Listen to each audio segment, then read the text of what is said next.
హల్లెలూయా, హల్లెలూయా, హల్లెలూయా. కొద్ది సమయం హృదయపూర్వకంగా ప్రభుని స్తుతించుకుందాం.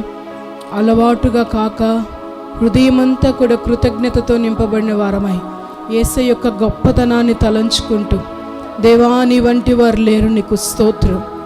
పరిశుద్ధుడా నీకు స్తోత్రం. ఆరాధనకు యోగ్యుడా నీకు స్తోత్రం. సన్మానానికి యోగ్యుడా నీకు స్తోత్రం అంటూ సంగమా స్తుతించండి. సన్మానానికి యోగ్యుడైన ఒక్కరే, స్తుతులకు పాత్రుడు అయిన ఒక్కరే, పరిశుద్ధుడు పరిశుద్ధుడని గాన ప్రతి గానముల చేత కొని ఆడబడుచున్న తండ్రి స్తుతించండి. దేవానికి స్తోత్రం, స్తోత్రం. హల్లెలూయా. మహిమా ఘనత కరుహుడానికి స్తోత్రం. పూజనీయుడానికి స్తోత్రం. హల్లెలూయా, హల్లెలూయా. ప్రతి ఒక్కరము స్తుతించాలి, ప్రతి ఒక్కరి నోరు స్తుతించాలి. హల్లెలూయా. స్తోత్రములు తండ్రి, స్తోత్రములు తండ్రి. దైవ సన్నిధి, దైవ కృప మన మధ్యలో ఆవరించే ఈ గడియల్లో పరిశుద్ధాత్ముడా నీకు స్తోత్రం, పరిశుద్ధాత్ముడా నీకు స్తోత్రములు. హల్లెలూయా, హల్లెలూయా.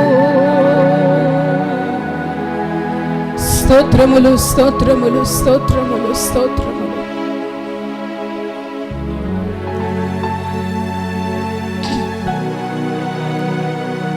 సుగుణాల సంపన్నుడు, స్తుతి గానాల వారసుడైన యేసయ్య ఆరాధనీయుడు గనుక హృదయపూర్వకంగా ప్రభుని స్తుతించుకుంటూ ఆరాధించుకుందాం.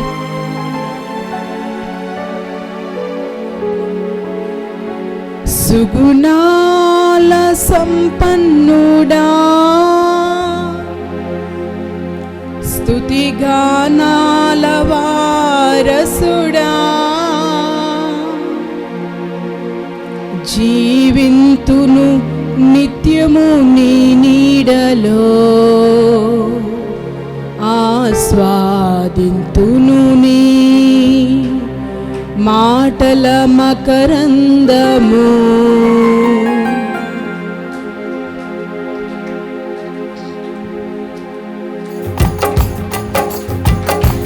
సుగుణాల సంపన్నుడా,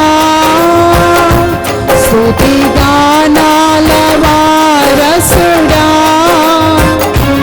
జీవింతును నిత్యము నీ నీడలో, ఆస్వాదింతును నీ మాటల మకరందము. జీవింతును నిత్యము నీ నీడలో, ఆస్వాదింతును నీ మాటల మకరందము. సుగుణాల సంపన్నుడా,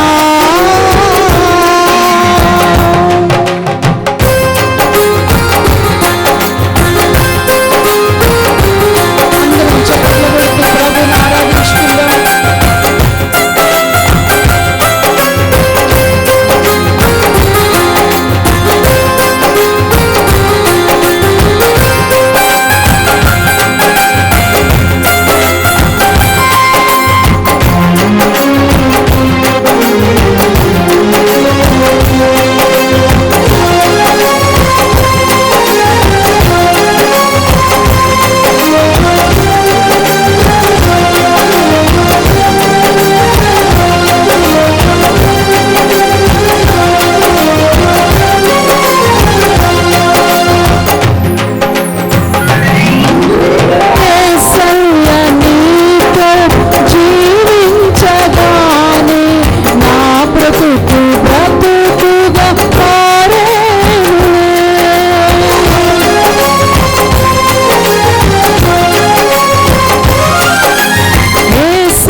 మకరందము జీవింతును. అందరం వెలుగెత్తి పాడదామా?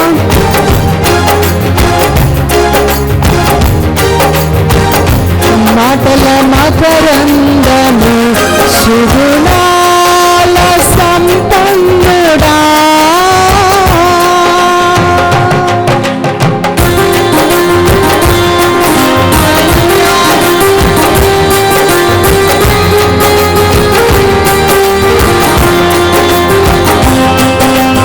నేను నడవలసిన త్రోవలో నీవు నన్ను నడిపించగలవయ్యా.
మకరందము జీవింతును నిత్యము నీ నీడలో ఆస్వాదింతును నీ మాటల మకరందము మాటల మకరందము మాటల మకరందము జీవింతును నిత్యము నీ నీడలో జీవింతును నిత్యము నీ నీడలో నీ నీడలో నా యేసయ్యా నీ నీడలో నా యేసయ్యా నా యేసయ్యా నా యేసయ్యా నా యేసయ్యా నా యేసయ్యా నా యేసయ్యా నా యేసయ్యా నా యేసయ్యా నా యేసయ్యా నా యేసయ్యా ఆరాధనా నీకే ఆరాధనా ఆరాధనా స్తుతి ఆరాధనా ఆరాధనా ఆరాధనా ఆత్మలో ఆనందిస్తూ ఆరాధనా ఆరాధనా ఆరాధనా నీకే ఆరాధనా ఆరాధనా స్తుతి ఆరాధనా నా యేసయ్యా నీ నీడలో జీవింతును నీ నీడలో నీ నీడలో నీ నీడలో నీ నీడలో నీ నీడలో నీ నీడలో నీ నీడలో నీ నీడలో నీ నీడలో నీ నీడలో నా యేసయ్యా నీ నీడలో నా యేసయ్యా నా యేసయ్యా నా యేసయ్యా నా దాగు చోటు నీవేనయ్యా నా దాగు చోటు ప్రభు హస్తం మన కొరకు చాపబడి ఉంది. ఆయన రెక్కల నీడలోకి మనల్ని చేర్చుకుంటూ ఉన్నారు. నా దాగు చోటు నీవేనయ్యా నా దాగు చోటు నీవేనయ్యా నీవేనయ్యా నీవేనయ్యా నీవేనయ్యా నీవేనయ్యా నీవేనయ్యా నీవేన చెప్పమా నీవేనయ్యా నీవేనయ్యా నీవేనయ్యా నా యేసయ్యా నీవేనయ్యా నా యేసయ్యా నా సంగమా ఏక స్వరముతో చెప్పండి నీవే నా యేసయ్యా నా యేసయ్యా నా యేసయ్యా నా యేసయ్యా నా యేసయ్యా నా యేసయ్యా నా యేసయ్యా శక్తి కలిగిన నామం ప్రభావము కలిగిన నామం జీవమునిచ్చు నామం స్వస్థతనిచ్చు నామం విడుదలనిచ్చు నామం నా యేసయ్యా నా యేసయ్యా నా యేసయ్యా నా యేసయ్యా నా యేసయ్యా నా యేసయ్యా నా యేసయ్యా నా యేసయ్యా యేసయ్యా యేసయ్యా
నీకేనయా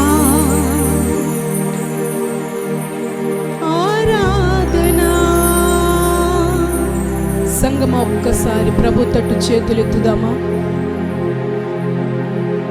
పరిశుద్ధాత్మ దేవుడు మన మధ్యలో సంచరిస్తున్న వేళలో, ఆశ్రయ దుర్గముగా ఆయన మన మధ్యకి దిగి వచ్చిన వేళలో ప్రభు తట్టు చేతులెత్తి జీవింతును జీవింతును నేను జీవింతును నేను జీవింతును నా యేసయ్యా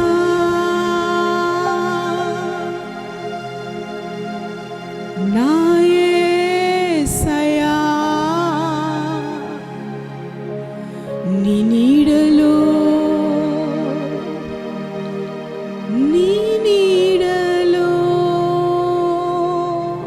హృదయపూర్వకంగా చెప్దామా ప్రభుతో? నా దాగు చోటు నీవేనయ్యా,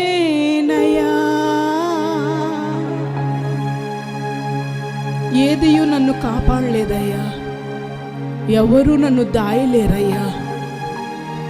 నా ఆశ్రయ దుర్గముగా నీ ఉన్నావయ్యా, నా దాగు చోటు నీవే, నా దాగు చోటు నీవేనయ్యా.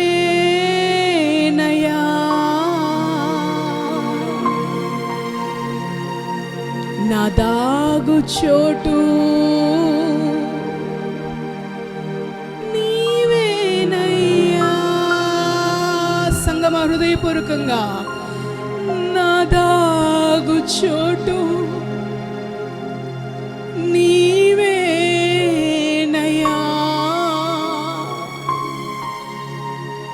నా దాగు చోటు నీవేనయ్యా.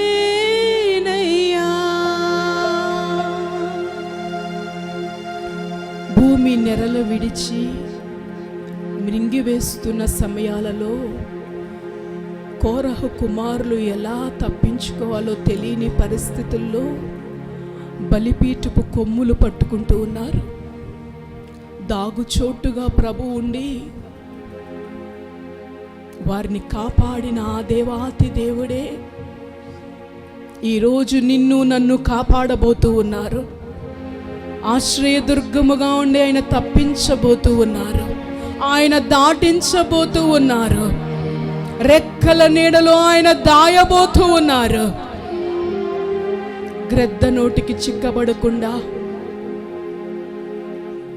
కోడి తన పిల్లలను రెక్కల చాటున దాచినట్లుగా సంగమా ప్రభు హస్తములు మన కొరకు చాపబడి ఉన్నాయి.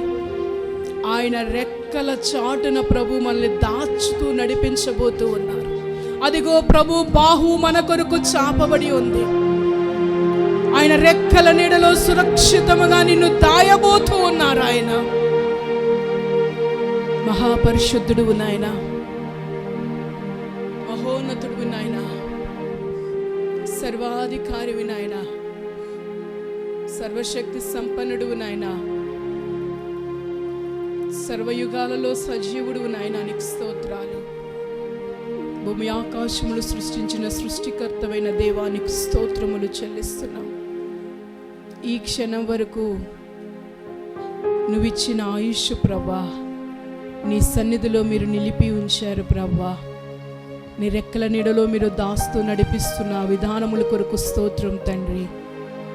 నువ్వు చూపుతున్న నీ మహాకృప కొరకు స్తోత్రములయ్యా. నీ కృప తలంచుతుంటే ఆ కృపయే మమ్మల్ని జీవింపచేస్తుంది నాయనా. నీకు స్తోత్రములు. మహిమోన్నతుడు నాయన, మహిమా స్వరూపుడివి, నీకు స్తోత్రములు. శ్రేష్టమైన ఈ సమయంలోకి మీరు మమ్మల్ని నడిపించి ఉన్నారు. నీ దీనదాసులు నీ పక్షంగా నిలబడుతూ ఉన్నారు. నాతో మాతో మీరు మాట్లాడండి ప్రభువా. వినగలిగే చెవులు, గ్రహించే హృదయాన్ని దయచేయండి. నీ స్వరమును మేము వినగలుగునట్లుగా మీరు మాతో మాట్లాడమని నీ దాసును అభిషేకించమని, ప్రతి మాట మా హృదయములను సంధించినట్లుగా, కృపా కార్యము జరుగునట్లుగా సహాయమును అందించమని యేసు నామములో ప్రార్థించి వేడుకుంటున్నాము తండ్రి, ఆమేన్. హల్లెలూయా.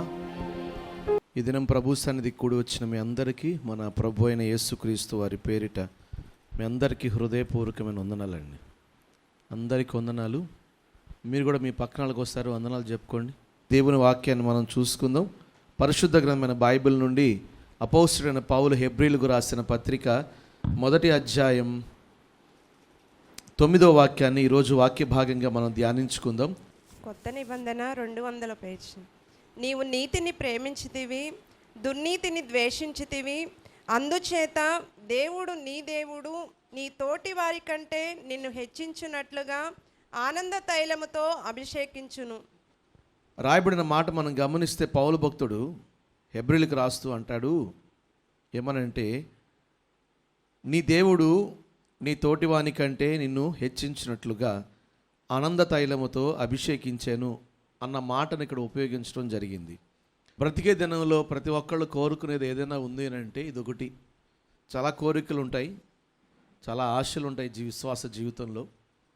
దాంట్లో ప్రాముఖ్యంగా ఏదైనా ఉందంటే ఇదొకటి. అదేంటంటే నా తోటి వారి కంటే నేను హెచ్చించబడాలి, నా తోటి వారి కంటే నేను ఆశీర్వాదాన్ని పొందుకోవాలి, నా సహోదరుల కంటే నేను ప్రభు దగ్గర మేలు పొందుకోవాలి. ఇది చాలామందికి ఆశ ఉంటుంది. ఎందుకనంటే భక్తి జీవితం అనేది ఇలాగే ఉండిపోతే ఎలా? సంవత్సరాలు గడిచే కొందరికి భక్తి పెరగాలి, పెరిగిన భక్తికి సంబంధించిన ఆశీర్వాదాన్ని మనం పొందుకోవాలి. హల్లెలూయా, హల్లెలూయా. మరి ఈరోజు ఈ మాటలు వింటున్న మీ జీవితంలో కూడా ఎందుకో ఈ ఆదివారం ప్రభు ఈ మాట మీకు చెప్పమని సెలవిచ్చారు. నీ సహోదరుల కంటే నువ్వు హెచ్చించబడాలి, నీ సహోదరుల కంటే నువ్వు ఆశీర్వాదాన్ని పొందుకోవాలి. ఒక భాగం నీకు ఎక్కువగానే ఉండాలి దేవుని ఆశీర్వాదం, తక్కువగా ఉండకూడదు నీ సహోదరుల ముందు. ఇది దేవుని ప్రణాళిక, దేవుని ఉద్దేశం. ఈరోజు ఎవరైతే ఈ మాటను పట్టుకుని విశ్వసించి వెళుతున్నారో వారందరి పట్ల నా ప్రభు ఇటు కార్యాలు జరిగించునుగాక. నీ సహోదరుల ముందు నా ప్రభు నేను ఆశీర్వదించునుగాక. నీ సహోదరుల కంటే ఎక్కువైన స్థితిలో ప్రభు నేను హెచ్చించునుగాక.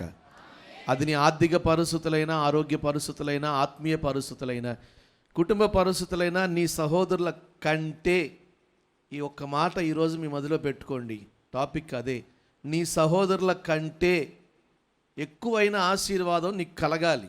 మీకు ఉదాహరణకు చెప్తాను, అదేంటంటే మీకు అర్థమయ్యే భావంలో సహోదరుల కంటే అంటే భావం ఏంటి అని. 1993-94 ఆ టైంలో, 1993-94 ఆ ప్రాంతంలో సుమారు అటు ఇటుగా సడన్గా ఒక రాత్రి ప్రార్థించుకుని విశ్రాంతి తీసుకుంటే దర్శనంలో మన ఈ సహవాసాన్ని ఏర్పరచట్లో నిలబెట్టుకున్న దైవజనురాల్ని దేవుడు స్వరమెత్తి మాట్లాడి, మీకు ఉన్నవన్నీ విడిచి వీరంకిలాకు వెళ్ళి సేవ చేయండి అన్నారు. 92-93 అనుకుంటా. ఒక 2-3 సంవత్సరాలు వీరంకిలాకులో సేవ చేయలేదు, కానీ వీరంకిలాకులో ఉంటూ అద్దెకి ఉంటూ ఆ పక్కన ఉన్న చిన్న ప్రాంతం బొడ్డువాని గూడెం అనే గ్రామం ఉంది. ఆ గ్రామంలోకి వెళ్ళి సువార్తను ప్రకటించడం ప్రారంభించారు. 96లో స్థలం ఇచ్చి మొదటి మందిరం మన ఈ సహవాసానికి ఒక చిన్న పాక. 96 మొదటి మందిరం ఓపెనింగ్. ఈ 96 లోపు జరిగిన పరిచర్యకు, జరిగిన మందిరానికి పేరైనా ఉంది అంటే సేవకులను అడిగితే ఏమీ లేదు అన్నారు. ఎందుకంటే ఆమె కదా మొదటి నుంచి ఉంది, దైవజనుతో 2 పిల్లలు, విశ్వాసులు అందరూ తర్వాత వచ్చిన వాళ్ళే. అంటే పేరు లేకుండా ఒక 2-3 సంవత్సరాలు దేవుని పనిలో సాగిపోయారు. ఆ తర్వాత దైవజనులు పరిచయం అవటం, ఏసన్ గారు, ఆ తర్వాత హోసన్న మందిర్ అని చెప్పని మొదటి మందిరానికి ఆ పేరు పెట్టి ఓపెనింగ్ చేశారు. ఆ తర్వాత నుంచి ఈ చరిత్ర అంతా మనకు తెలుసు. ఎందుకంటే దానికి సంబంధించిన వీడియోస్ అన్నీ మనం అప్లోడ్ చేసాం మన ఛానల్లో, అన్ని వివరాలు ఉన్నాయి. దైవజనులు చెప్పడం, ఆ మందిరాలన్నింటినీ పెట్టడం జరిగింది. ఎందుకు ఈ మాట చెప్తున్నాను అంటే 96లో ప్రారంభించబడిన ఒక సేవకుని ఒక పరిచర్య, చిన్న పాక. సంవత్సరాలు గడిచే కొందికి ఆ పాక పరిచర్యని దేవుడు ఏం చేశాడు అంటే అభివృద్ధి పరుచుకుంటూ వచ్చాడు. హల్లెలూయా. ఆ రోజు పిలిచిన రోజు, దేవుడు ఏర్పరచుకున్న రోజు ఎలాగున్నారో అలాగూ వారు లేరు. అదే సమయంలో వారితో పాటు ఆ ప్రాంతాలలో సేవను ప్రారంభించిన వారు ఒకటి. రెండోది దైవజనుని యొక్క ఆత్మీయ తండ్రి బాబురావు గారు, ఆయన పరిచర్య. వీటన్నిటికంటే వారు చూస్తూ ఉండగానే వారందరికంటే దైవజనుని దేవుడు హెచ్చించాడు.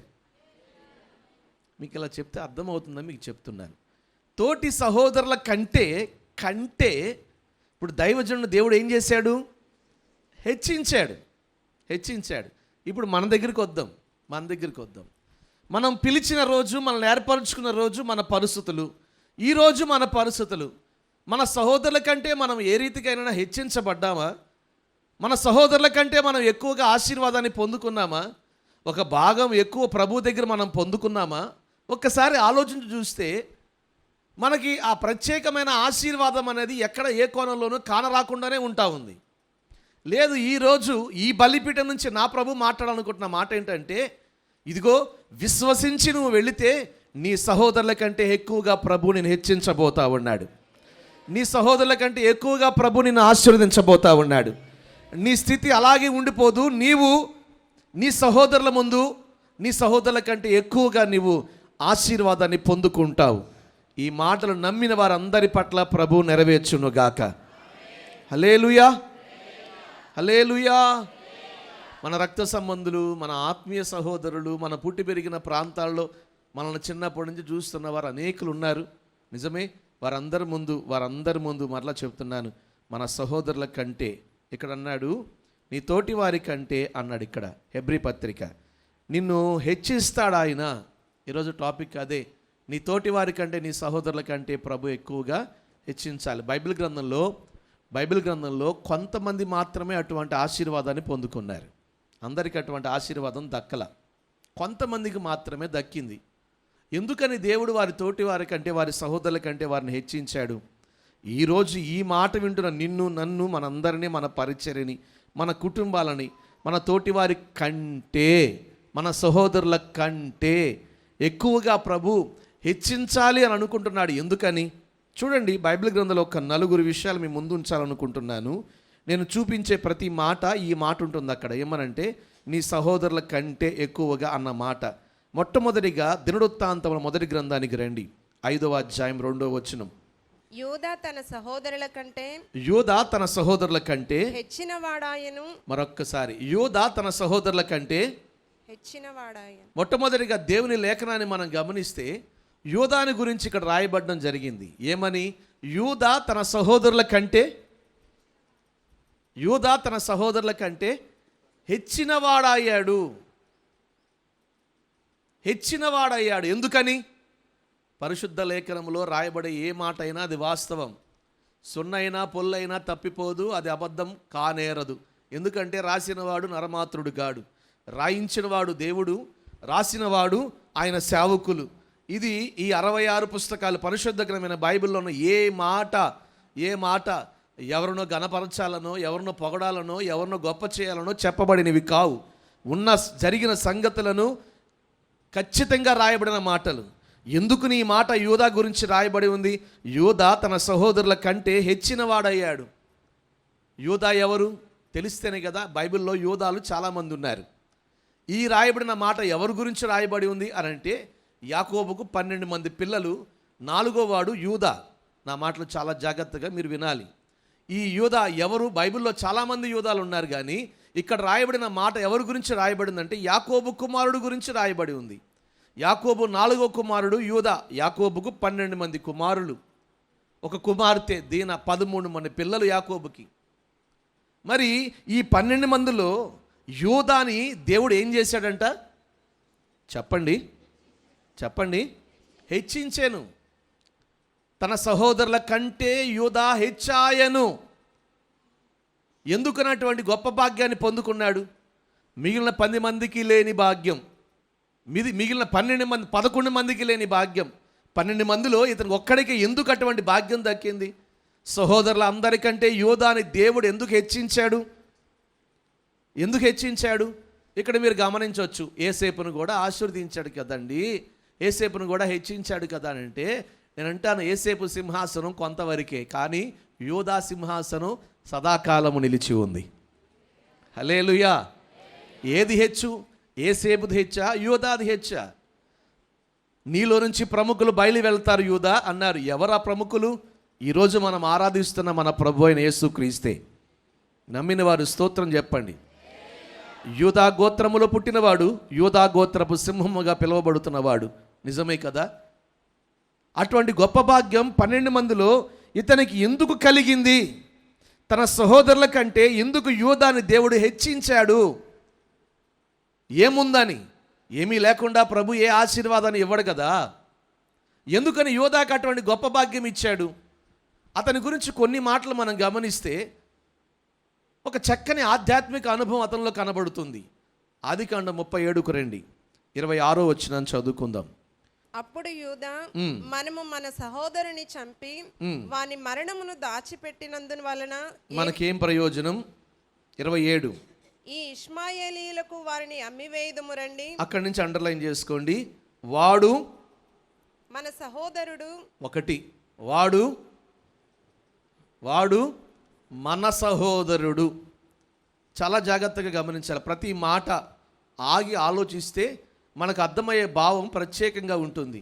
యూదా అంటున్నాడు యోసేపు విషయంలో ఏమన్నా తెలుసా? ఇదిగో ఇతడు మన సహోదరుడు. గట్టిగా స్తోత్రం చెప్పండి. బయటవాడు కాడు ఇతడు, పొరుగువాడు కాడు, పరావాయుడు కాడు, ఇతడు మన సహోదరుడు. ఒకటి. రెండోదికి ఏమంటున్నాడు? మన రక్త సంబంధి. అంతేనా? వానికి హాని ఏమీ చెయ్యరాదని తన సహోదరులకు చెప్పాడు. గట్టిగా స్తోత్రం చెప్పండి. ఈ 3 మాటల్లో యూదాకున్న ఒక ప్రత్యేకత మనం గుర్తుపట్టవచ్చు. యాకోబుకున్న 12 మంది పిల్లలలో ఆఖరి వాడు బెన్యామీన్ ఇంట్లోనే ఉంటున్నా ఏమండి, ఈ 10 మంది ముందు పుట్టిన 10 మంది గొర్రెలు కాచుకుంటూ ఉన్నారు. 11వ వాడు యోసేపు, తండ్రికి అమితమైన ప్రేమ, తన గుడారంలోనూ పెట్టుకుని యోసేపును చాలా జాగ్రత్తగా చూసుకుంటున్నాడు. ఇది జరిగిన చరిత్ర. ఈ 10 మంది గొర్రెలు కాచుకుంటూ వెళ్ళి తండ్రికి తెలియకుండా కొంత మోసం చేస్తున్నారు. ఈ 11వ వాడికి తెలిసింది తండ్రికి చెబుతూ నడుచుకుంటున్న విధానాన్ని బట్టి తన సహోదరుని యోసేపు మీద మిగిలిన 10 మందికి అన్నలకు చాలా కోపం వచ్చింది. ఎలాగైనా వీడిని చంపాలనుకుని ఒక నిర్ణయానికి వచ్చారు. ఒకరోజు అవకాశం దక్కింది. అందరూ కలిసి చంపుదాం, వీడు ఇంకా ఉండకూడదు, వీడు లేకపోతే ఆ ప్రేమ కూడా మనకే దక్కుతుంది, వీడు లేకపోతే ఆ ప్రేమ కూడా మనకే దక్కుతుంది, వాడు లేకపోతే ఆశీర్వాదం కూడా మనకే దక్కుతుందని ఆలోచన చేసి యోసేపు రాగానే అతని వస్త్రమును తీసి అతన్ని తీసుకుని వెళ్ళి గుంటలో పడేశారు. రాళ్లతో కొట్టి చంపాలి, అతడు సజీవంగా సమాధి చేయబడాలి ఆ బావిలోనే అని చెప్పని ఆ గుంటలో వీళ్ళందరూ కలిసి ఒక ఆలోచనకు వచ్చారు. కానీ యోధా ఒకడు ముందుకు వచ్చి అంటున్న మాట ఏంటో తెలుసా? ఇతడు మన సహోదరుడు, హల్లెలూయా, ఇతడు మన రక్త సంబంధి, ఇతనికి హాని ఏమీ చేయకూడదు. గట్టిగా స్తోత్రం చెప్పండి. హల్లెలూయా. మిగిలిన వారికి లేనిది యూదాకి ఎందుకు కలిగిందనంటే తన సహోదరు మీద కలిగి ఉన్న ప్రేమ. ఎందుకంటే ఇతడు బయటవాడు కాడు, ఇతడు పరాయవాడు కాడు, ఇతడు మన రక్త సంబంధి, ఇతడు బయట పొరుగువాడు కాడు, శత్రువు కాదు, ఇతడు మన సహోదరుడు.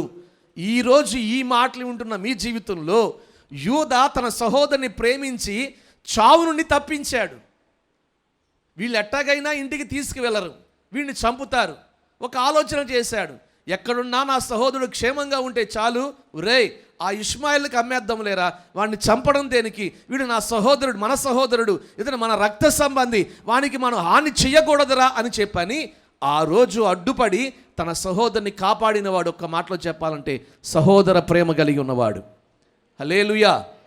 దేవుని సేవకునిగా ఈరోజు చెప్పదలిచింది ఒకటే, ఎవరు సహోదర ప్రేమ కలిగి ఉంటారో నా దేవుడు వారి సహోదరుల కంటే ఎక్కువగా ప్రభు హెచ్చిస్తాడు. హల్లెలూయా. ఈరోజు సమాజంలో కానరాని ఇదే. మన పక్కన కూర్చున్న వాళ్ళు ఏ కులం, మనతో ఉద్యోగం చేసేవాళ్ళు ఏ మతం, మన పక్కన నివసించేవారు ఏ ప్రాంతం అనుకుంటూ కుల మత వర్ణ వర్గ ధనిక దరిద్రత అనే భేదాలు కల్పించుకుని సహోదర ప్రేమను చూపలేక బ్రతుకుతున్న ఈ పాడైపోయిన లోకములో పరిశుద్ధమైన జీవము గల దేవుని సంఘంలోనికి సభ్యులుగా మార్చబడిన దేవుని ప్రజలారా, నా ప్రభు చెప్తున్న మాట ఒకటి, నీవు నీ తోటి సహోదరుని ప్రేమించగలిగినట్లయితే నా దేవుడు నిన్ను నీ సహోదరుల కంటే ఎక్కువగా హెచ్చిస్తాడు. ఇందులో ఏమాత్రం సందేహం లేనే లేదు. నమ్మిన వారు గట్టిగా స్తోత్రం చెప్పండి. హల్లెలూయా, హల్లెలూయా. ఇంకాస్త బిగ్గరగా, మనలాగా దేవుని చేత సృష్టించబడిన వారే కదా, మనలాగా దేవుని పోలికలో నిర్మించబడిన వారే కదా తోటి సహోదరులు. ఈరోజు సమాజ పరిస్థితులు ఎలాగున్నాయో మనకు తెలుసు. చదివే స్కూళ్ళల్లో, నిజమే కాలేజీల్లో, ఏమంటే చేసే ఉద్యోగాలలో, నివసించే ప్రాంతంలో నిజమే చాలా తారతమ్యాలు కనబడుతూ ఉన్నాయి. చాలా ఇబ్బందికరమైన పరిస్థితులు ఎదుర్కొంటూ ఉన్నాం. ద్వేషం, అంతేకాదు ఈర్ష్య, తక్కువ చూపు, తక్కువ ఆలోచనలు, అనేక రకాల పరిస్థితుల మధ్య మనిషి లోకంలో బ్రతుకుతున్నాడు. తోటి సహోదరుని ప్రేమించలేని స్థితి వాస్తవం. అవునా కాదా? ఎన్నిసార్లు మీరు అటువంటి పరిస్థితులు ఎదుర్కోలేదు? ఎన్నిసార్లు అటువంటి పరిస్థితులు మీరు ఎదుర్కొని మీరు జీవితాన్ని జీవించలేదు? నిజమే, నిజమే, నిజమే, నిజమే. కానీ యేసేపు విషయంలో యూదా అలా లేడు. ఇతను మన సహోదరుడు, ఇతను మన రక్త సంబంధి, అతనికి మనం హాని చేయకూడదు అని సహోదరుని ప్రేమించాడు. కాబట్టే ఇదిగోండి యేసేపును తప్పించగలిగాడు. అది చూచిన నా ప్రభు ఆ 12 మందిలో యూదాని ప్రత్యేకపరుచుకుని ఇదిగో అతనిని తన సహోదరుల కంటే హెచ్చుగా హెచ్చించాడు. గట్టిగా స్తోత్రం చెప్పాలి. హల్లెలూయా. దేవుని సేవకునికి అదే చెప్తున్నాను. నీవు నీ సహోదరుని ప్రేమించు, నీ సహోదరుని కంటే ప్రభు నేను ఎక్కువగా హెచ్చిస్తాడు. ఆమేన్, హల్లెలూయా. నువ్వు తినే ఒక ముద్ద కూడా ఏమండి తీసి కొంచెం పక్కన అలగ పెడితే వాళ్ళ దగ్గర నుంచి దక్కే ప్రేమ ఉందే, అది నిజమైన స్వచ్ఛమైన ప్రేమ అండి. నిజమే ప్రేమ. వారి హృదయంలో ఉన్న ఆ బాధ తొలగి వారు చూపే ప్రేమ ఉందే, అది ఈ లోకంలో ఎక్కడా దొరకనిది. కానీ ఈరోజు అటువంటి పరిస్థితులు సమాజంలో లేవు. అందుకనే సేవకునిగా చెప్తున్నాను, నీ సహోదరుని నువ్వు ప్రేమించు, నీ సహోదరుని నీవు ప్రేమించు. నేను మరలా చెప్తున్నా, నీ సహోదరుని నువ్వు ప్రేమించు. నాకు సహోదరులు ఎవరు లేరండి, నాకు సహోదరులే ఉన్నారు అంటున్నారా? ఇదిగో మీ సహోదరులను కూడా ప్రేమించండి. ఎందుకంటే సాతానుడు వేస్తాడు వచ్చు.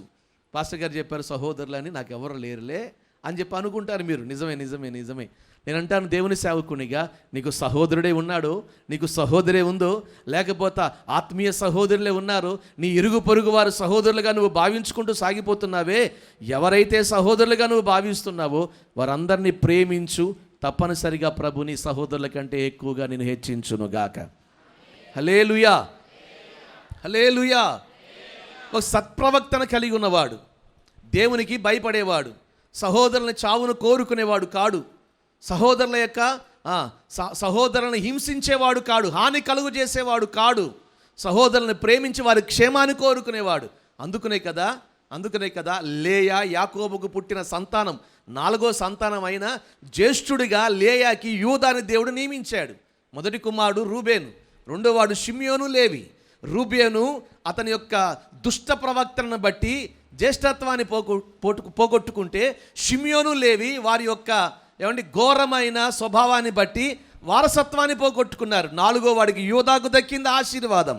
మామూలుగా అయితే ఆశీర్వాదం రూబేనుకి దక్కాలి, కానీ రూబేను నుంచి దాటుకుని 4వ వాడు యూదాకి ఎందుకు దక్కింది ఈ ఆశీర్వాదం అనంటే, యూదాలో ఉన్న సహోదరుని ప్రేమించే స్వభావం. ఆమేన్. మీరు తర్వాత చదువుకోండి. ఎందుకంటే తన తండ్రి దగ్గరికి పిలిచి, ఒరే బాబు రూబేను, నువ్వు చేసిన పని ఏంటిరా అన్నాడు. షిమ్యోను, లేవి మీరు బలత్కారులు, నీ సహోదరునికి నువ్వు దాసులు అవుతారు అని చెప్పని తన సొంత తండ్రి యాకోబే రూబేను గురించి, షిమ్యోను, లేవి గురించి చెప్పారు. కానీ యూదా దగ్గరికి వచ్చేవాడికి, యూదా ఇదిగో నువ్వు సింహంలాగా ఉంటావు, హల్లెలూయా, నీ సహోదరులు నీకు దాసులై ఉంటారు. ఎందుకు తండ్రి దీవించాడంటే అతని సత్ప్రవక్తన, యూదా యొక్క ప్రవక్తన తన తండ్రి దృష్టికి దీవించే స్థితిలో ఉన్నాడు. ఈరోజు పరలోకపు తండ్రి కూడా మనం చూస్తున్నాడు. ఈరోజు మనల్ని దీవించేవారు ఎవరు లేకపోవచ్చేమో, కానీ మన ఆశీర్వాదానికి కారకుడైన యేసయ్య, హల్లెలూయా, మన దీవెనకు మూలమైన యేసయ్య ఎదుట మనం మన సహోదరులను ప్రేమిస్తూ చక్కని సత్ప్రవక్తను కలిగి ఉంటే, ఇదిగో మనందరినీ మన సహోదరుల కంటే ఎక్కువగా హెచ్చించునుగాక. అప్పుడు నువ్వు ఆర్థికంగా హెచ్చించబడతావు, అప్పుడు నువ్వు ఆరోగ్యంగా హెచ్చించబడతావు, అప్పుడు నువ్వు ఆత్మీయంగా హెచ్చించబడతావు. నువ్వు చేసే ఉద్యోగ వ్యాపారాల్లో జీవముగల దేవుని చేత నీ సహోదరుల కంటే హెచ్చుగా నువ్వు హెచ్చించబడుదువుగాక. రాత్రి మగళ్ళు ఈరోజు పరీక్షలు వచ్చినాయి అంటే నిద్రాహారాలు మాని నిజమే కదా? నాకంటే నా తోటి స్నేహితుల కంటే, నా తోటి సహోదరుల కంటే ఎక్కువ మార్కులు రావాలని కింద మీద పడి చదువుతూ ఉన్నారు. నిజమే నిజమే నిజమే నిజమే. నేనంటాను, దేవుని సేవకుడిగా మంచిదే ప్రయాసపడాలి, కానీ నీ దేవుడు నిన్ను హెచ్చించాలి. హల్లెలూయా.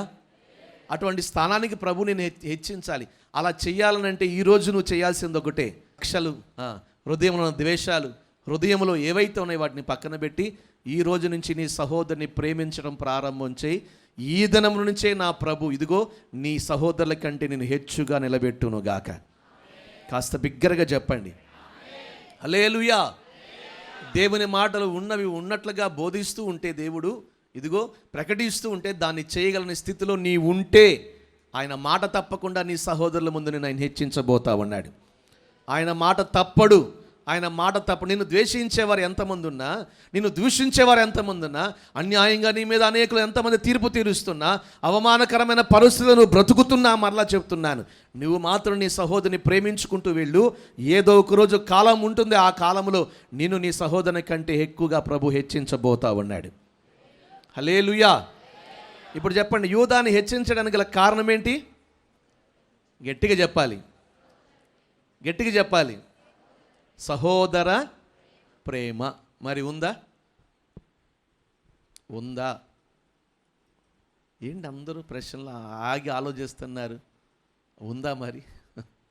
ఈరోజు కనిపించట్ల. లోకం మాయలోకం, పాడైపోయిన లోకం. నిజమే, ప్రేమలు కానరాని లోకం, స్వార్థం పెరిగిపోయి విస్తరిస్తున్న లోకం, నేను నా కుటుంబం అనుకుంటూ బ్రతుకుతున్న లోకం, మన అనే మాట వినబడని లోకం ఈ లోకం. నిజమే, ఈరోజు అటువంటి పరిస్థితుల్లో బ్రతుకుతూ ఉన్నాం. అటువంటి స్థితిగతుల్లో కూడా జీవము గల దేవుని మాటను చేతబట్టుకుని నీవు నీ సహోదరిని ప్రేమించుకుంటూ వెళ్ళు. ఒక రోజు వస్తుంది, ఆ రోజు వారందరికంటే ప్రభు నిన్ను హెచ్చించబోతా ఉన్నాడు. హల్లెలూయా. అటువంటి కృప దేవుడు మనకు దయచేయను గాక. రెండో మాటగా చూడండి, మొదటిగా యూదాని ప్రభు మన ముందుంచారు. యూదా అంతగా హెచ్చించబడడానికి కారణం ఏంటో తెలుసా? సహోదర ప్రేమ. రెండో మాటగా అదే దినవృత్తాంతం మొదటి గ్రంథం 4వ అధ్యాయం తీయండి, 9వ వచనం చదువుకుందాం. 9, 10 వచనాలు. ఎబ్బేజు తన సహోదరుల కంటే ఘనము పొందిన వాడయుండెను. చాలు. ఈరోజు చూపించే ప్రతి మాట ఆత్మలో ఒక మాట ఉంటుంది, నీ సహోదరుల కంటే. యూదా సహోదరుల కంటే. ఇక్కడ ఎబ్బేజు కూడా, ఎబ్బేజు నీ సహోదరుల కంటే మాట్లాడరేంటండి? ఎబ్బేజు తన సహోదరుల కంటే ఘనము పొందినవాడై ఉండెను. ఆమేన్. హల్లెలూయా. ఇంకాస్త బిగ్గరగా. ఎందుకు అతనికి అంత ఘనత వచ్చింది తన సహోదరుల కంటే? నా మాటలు వినాలి. కనేటప్పుడు చాలా వేదన పెట్టాడంట తన తల్లిని. చూడగానే తీసుకొచ్చి ఇచ్చారమ్మా, ఇదిగో నీకు కొడుకు పుట్టాడని. ఆ కొడుకుని చూసి అనుకుందంట తల్లి, ఒరేయ్ నేను కనేటప్పుడు నేను ఇంత వేదన పొందాలరా, ఇంత వేదనగా ఇదిగో నీ కానుపు ఉంది అని చెప్పిన ఆ బాధలో, ఆ వేదనలో తల్లి ఏమని పెట్టిందంటే ఎబ్బేజు అని పేరు పెట్టింది. ఎబ్బేజు అంటే అర్థం ఏంటి? వేదన. సంవత్సరాలు గడుస్తున్నాయి కానీ పేరుకు తగ్గట్లుగా ఏమంటే ఆ వేదన మాత్రం వేదన పడుతూనే ఉన్నాడు. ఎందుకనంటే తాను అడిగిన విషయాలు మనం గమనిస్తే అతని పరిస్థితులు కొంచెం, అతని సరిహద్దులు కొంచెం, అతని ఆశీర్వాదం కొంచెం.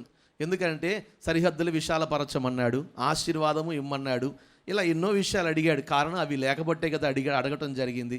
కానీ ఆ ఎబ్బేజును ఎందుకు దేవుడు తన సహోదరుల కంటే ఎక్కువగా హెచ్చించాడు అంటే, తన జీవితంలో మనకు కనబడేది ఒకసారి కనబడతాడు, వెంటనే మాయమైపోతాడు. ఈ ఒక్క చోట అతని గురించి రాయబడి ఉంది. ఇంకా బైబిల్లో ఎక్కడ కనబడడు ఈ ఎబ్బేజు. నిజమే. కానీ ఈరోజు ప్రపంచ దేశాలన్నిట బైబిల్ని బోధించే ప్రతి ఒక్కరు ఎబ్బేజు గురించి చెప్పకుండా ఉండరు ఏదో ఒక సందర్భంలో. ఎందుకనంటే ఈ రాయబడిన మాటే అతని జీవితాన్ని ప్రపంచం ముందు నిలబెట్టింది. హల్లెలూయా. ఏంటి ఆ మాట? తన సహోదరుల కంటే ఘనము పొందినవాడయ్యాడు. ఆమేన్.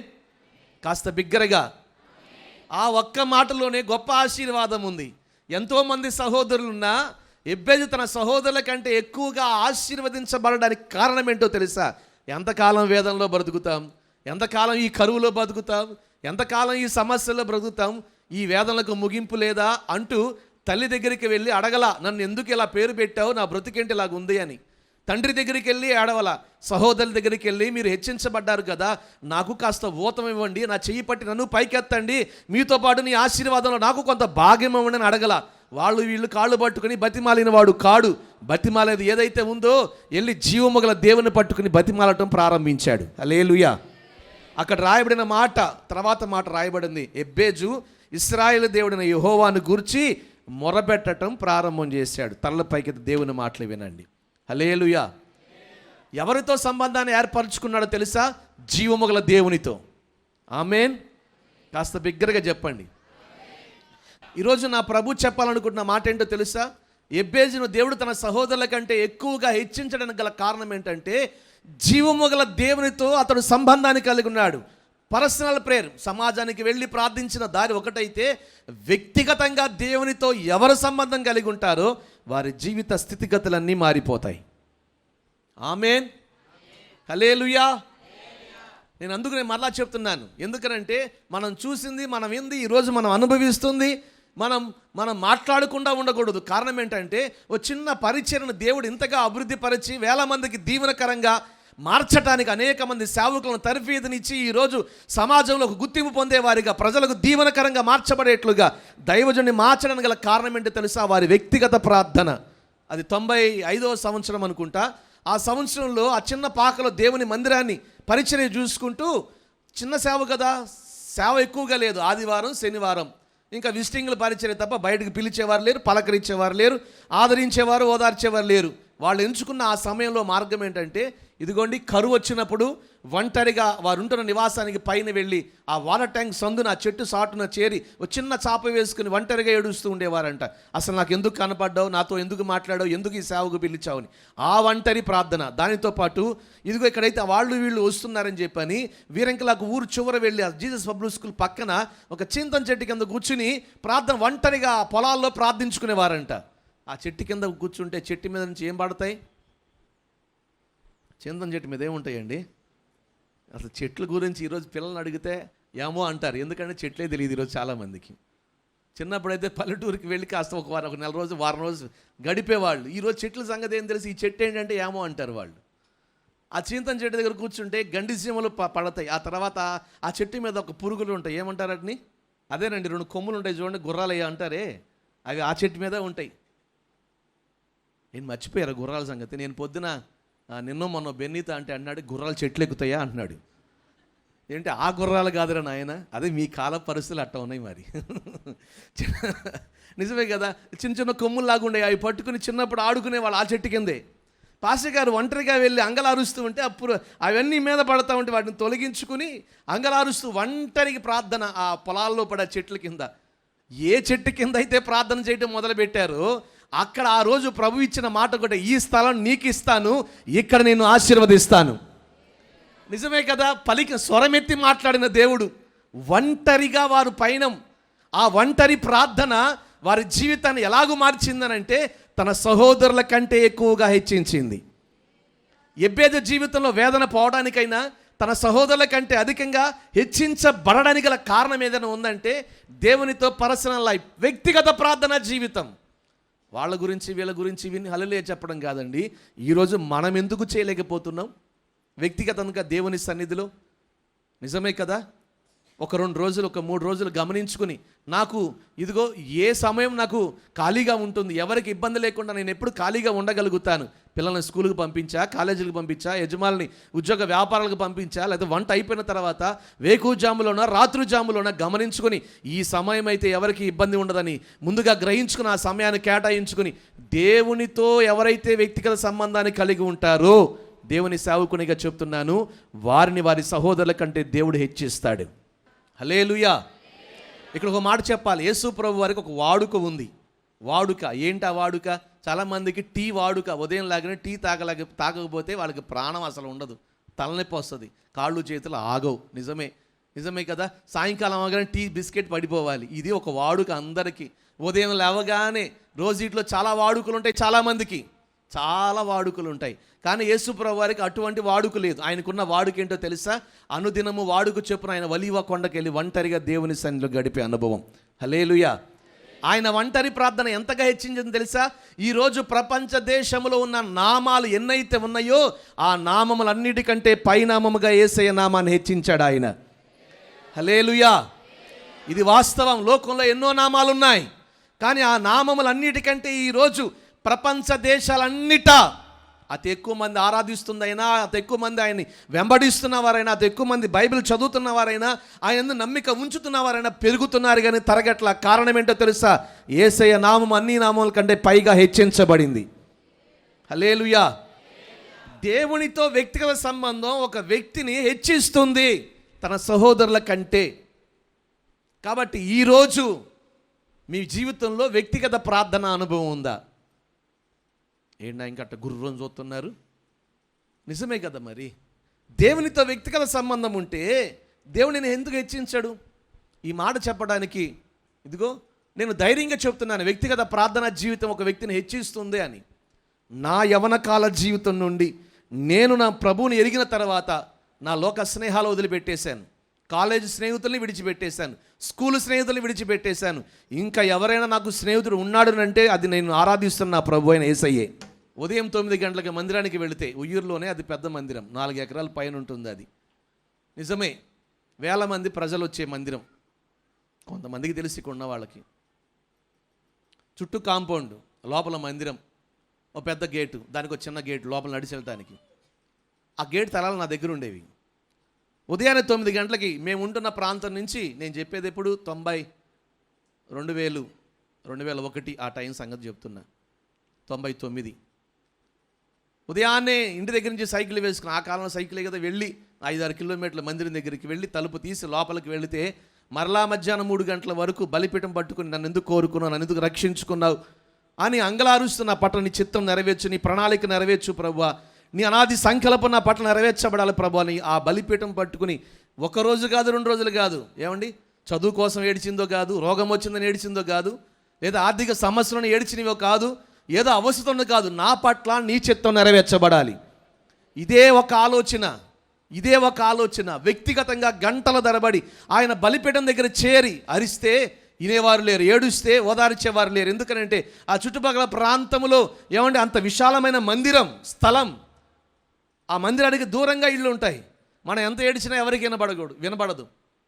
అంగలార్చి కొన్ని దినాలు, రోజుల తరబడి నేను అంటాను, ఆయనతో కలిగిన సంబంధమే ఈరోజు నా జీవితాన్ని మార్చింది. నా సహోదరుల కంటే ప్రభు నన్ను హెచ్చించాడు. నేను మరలా చెప్తున్నా, నేను పుట్టి పెరిగిన సంఘంలో ఉన్న నా తోటి సహోదరులందరికంటే ఈరోజు నా దేవుడు నన్ను హెచ్చుగా ఉంచాడు. హల్లెలూయా.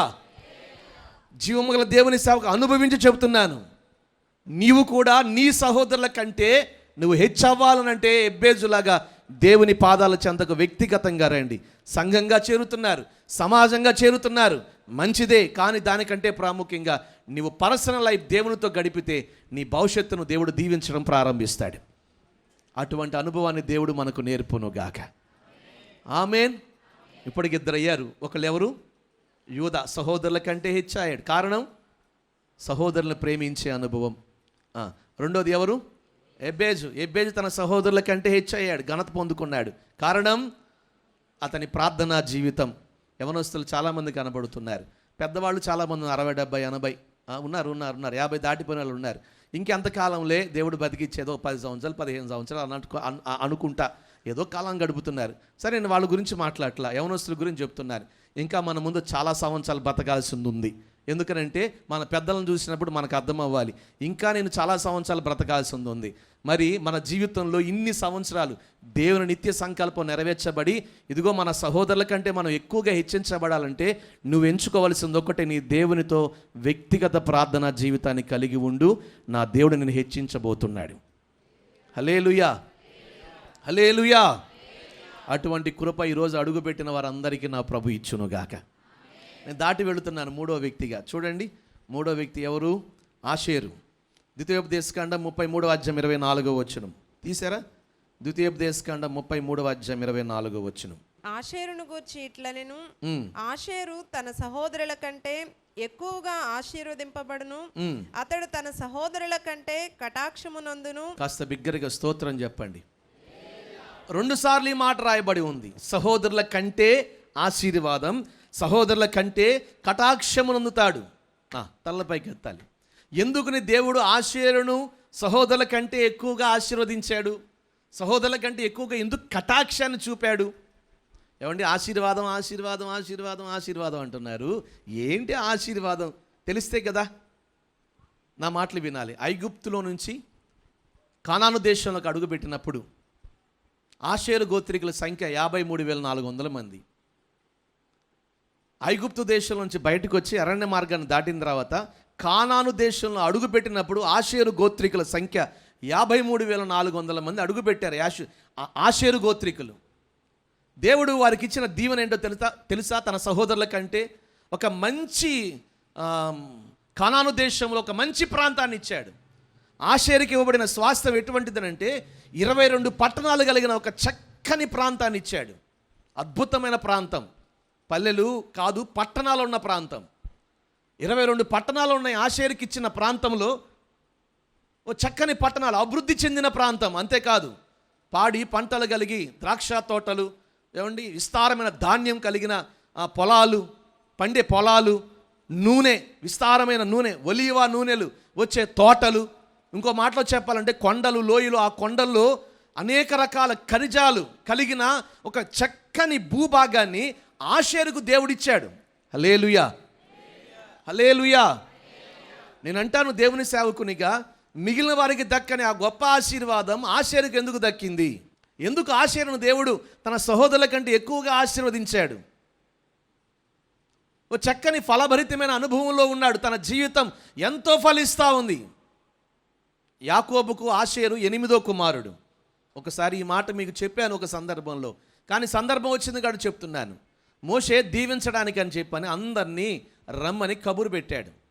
అందరు వరుసలో కూర్చున్నారు. ఒక వరుస ఉంటుంది, అన్నిటికీ ఒక క్రమం ఉంటుంది. క్రైస్తవ సమాజం క్రమశిక్షణ కలిగింది. ఎందుకనంటే నేను ప్రకటిస్తున్న యేసుక్రీస్తు క్రమశిక్షణ కలిగిన దేవుడు, క్రమము కలిగిన దేవుడు.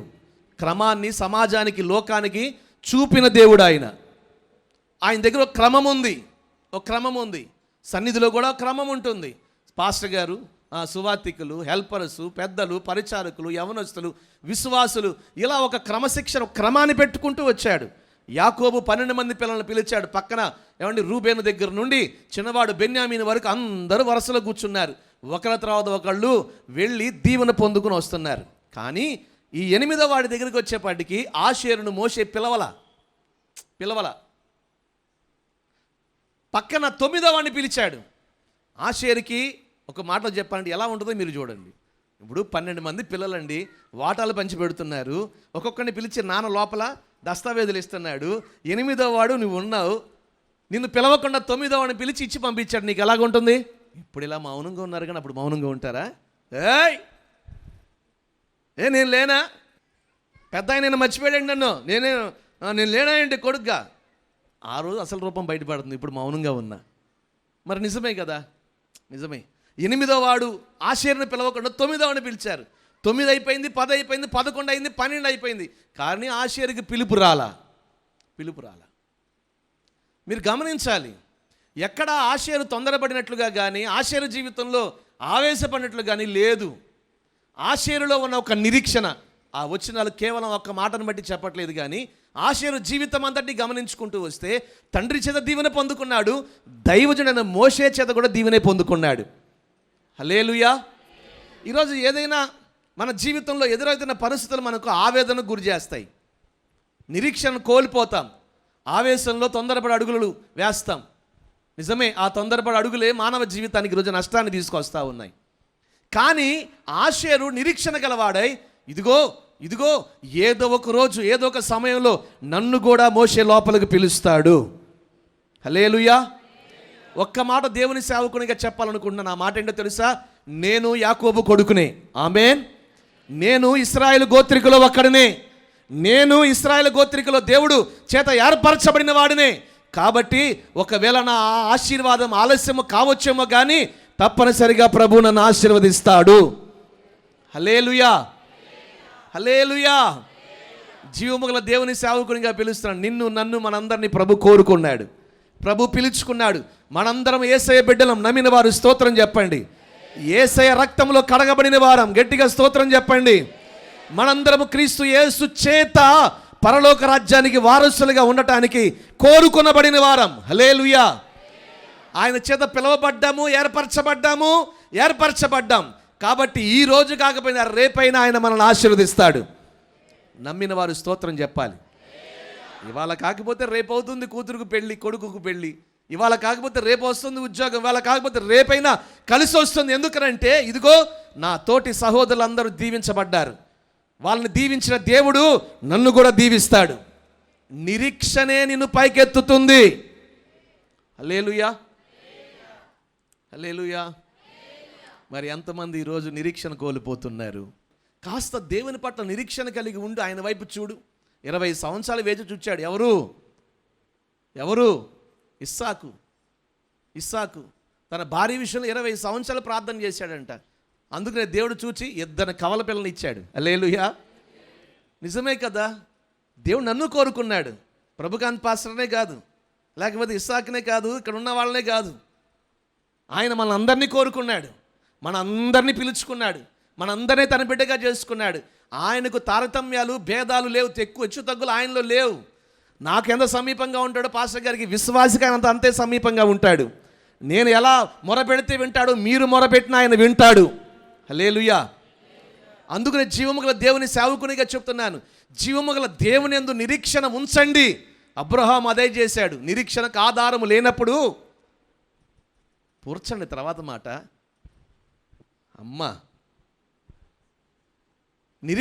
అబ్రహాము నిరీక్షణకు ఆధారము లేనప్పుడు దేవుని యందు విశ్వాసము గలవాడై ఇదిగో వాగ్దానము నమ్మి బలము పొందుకున్నాడు.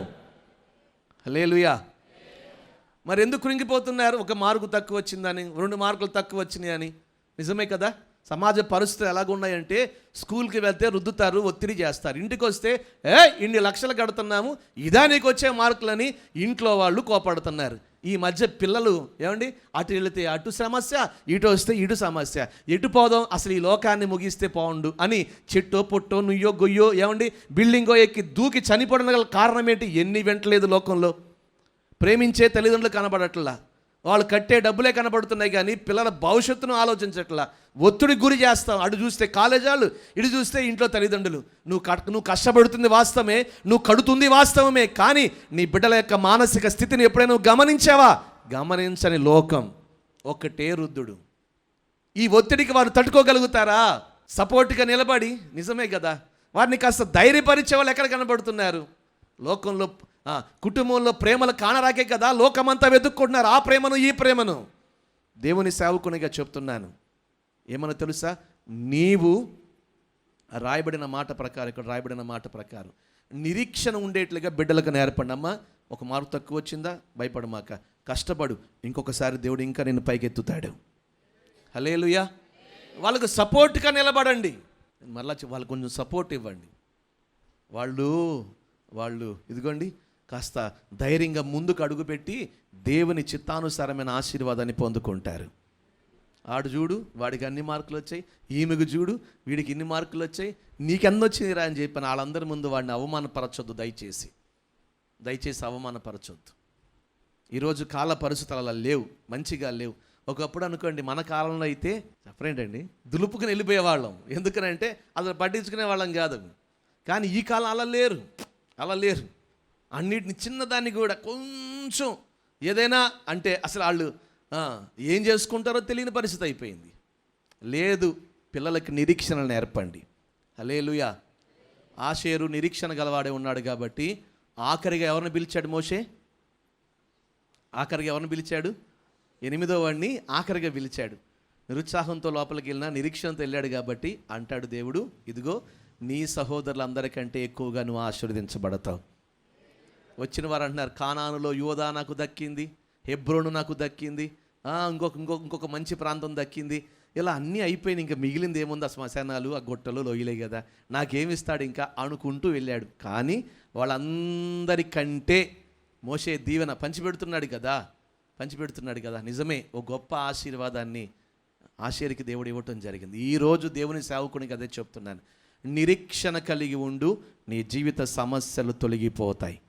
నిరీక్షణ కలిగి ఉండు, నీ ఆర్థిక సమస్యలు తీర్చబడతాయి.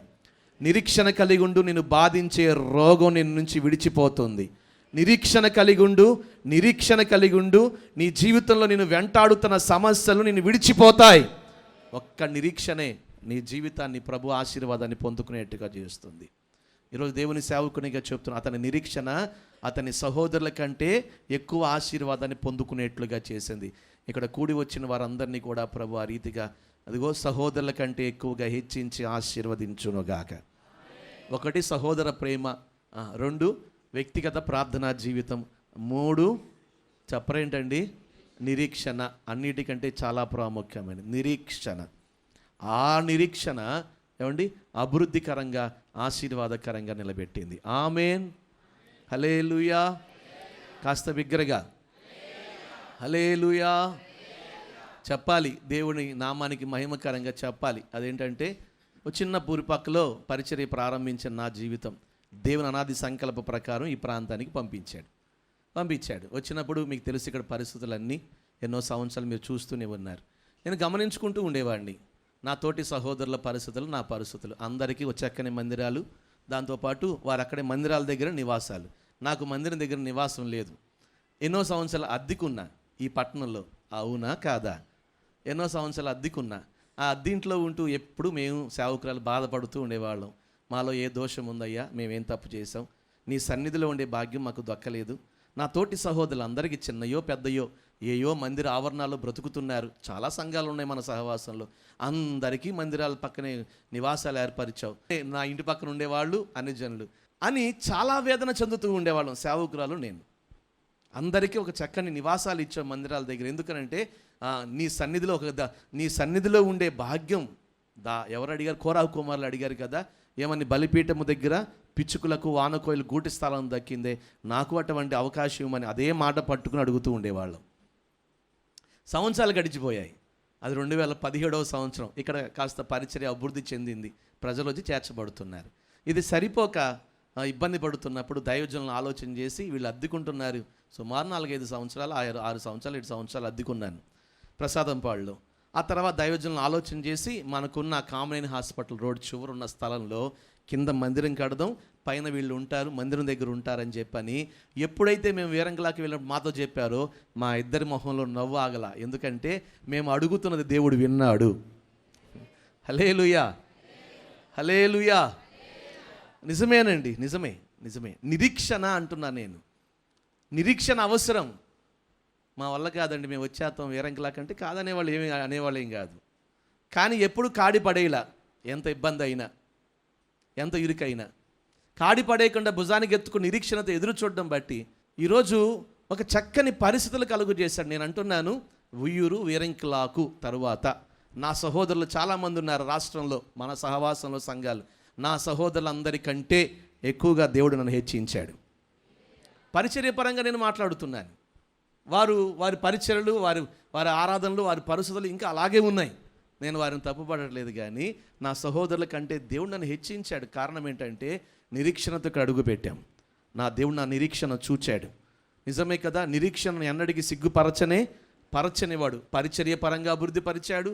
అదిగో పరిచర్య సరిహద్దుల విషయాల పరిచాడు.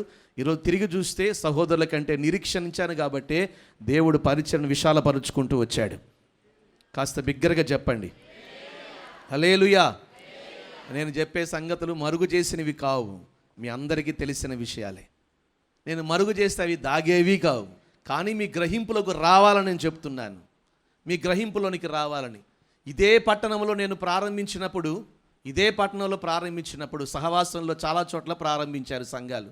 అవి ఈరోజు ఎలాగున్నాయి, మనకిచ్చిన పరిచర్య ఎలాగున్నాయి నేను గమనించుకుంటూ ఉంటాను. ప్రతిదీ గమనించుకుంటూ ఉంటాను. ఎందుకనంటే నేను నా తోటి సహోదరుల కంటే హెచ్చించబడాలి. ఎందుకంటే నా దేవుని నామానికి మహిమకరంగా ఉండాలని.